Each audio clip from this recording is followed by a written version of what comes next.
O termo pré-história, para definir todo o período que veio antes da antiguidade, é incompleto, porque foi uma criação feita na Europa do século XIX, justamente para dizer o que era o período antes da invenção da escrita, como se toda a história surgisse apenas após a invenção da escrita.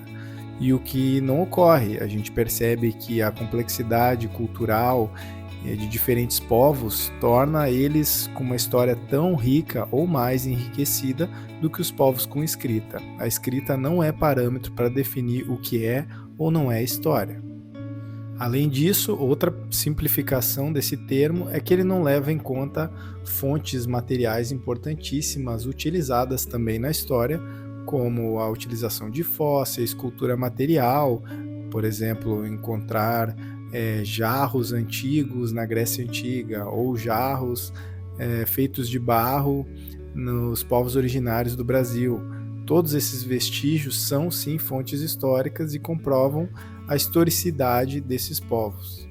Esse é o motivo que convencionou-se atualmente utilizar-se o termo história antes da escrita. Eu não acho que o termo pré-história deva ser descartado, mas que ele seja olhado e visto com as ressalvas que mencionei anteriormente. É preciso verificar que não é a escrita que define o que é história.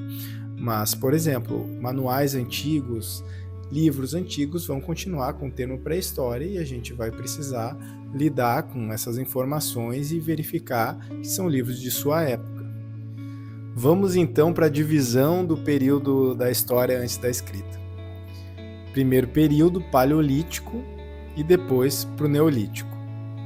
O Paleolítico é o período em que os seres humanos viviam produzindo, então, instrumentos de pedra lascada. Há registros de mais ou menos 2,5 milhões de anos atrás da utilização de pedras desse tipo. Os grupos humanos eram pequenos e formavam grupos de caçadores-coletores, viviam caçando pequenos animais e eram, portanto, nômades. Perambulavam por aí, paravam pouco em determinados locais, sempre buscando regiões onde tivesse fertilidade de alimentos, seja de frutas e grãos, e também de animais, caça.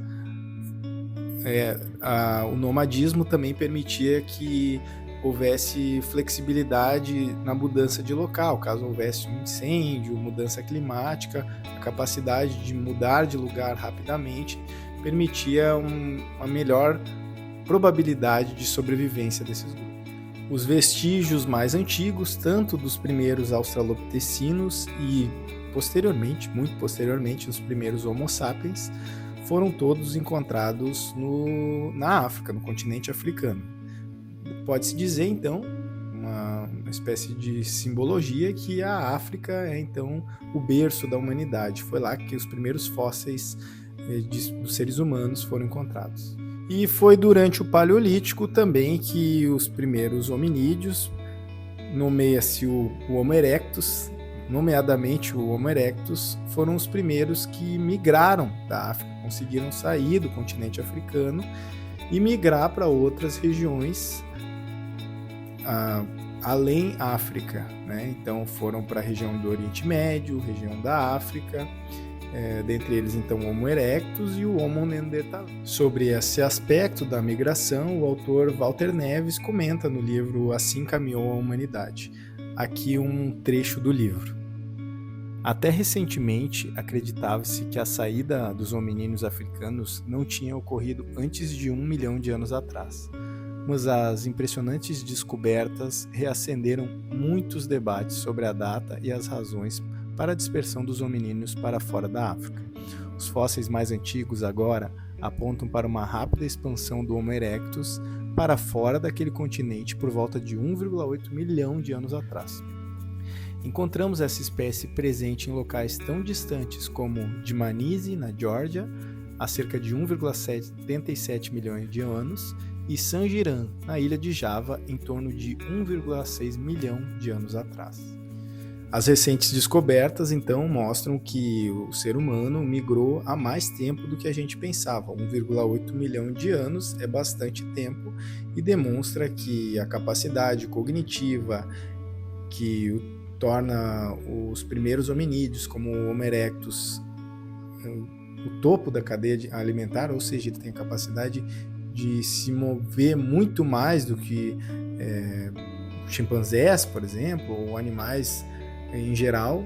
Ele conseguiu migrar e tomar frente além África, né, nos outros continentes. Nesse vídeo eu trago um pouco sobre o período paleolítico e em um próximo vídeo eu vou trazer sobre a questão do período neolítico, que vai ter que ser um vídeo do tamanho deste também, para não ficar muito longo. Hoje a gente fica no paleolítico, tá certo? Um abraço, pessoal, deem um like aí, vão dizendo o que vão achando dos vídeos. Abraço!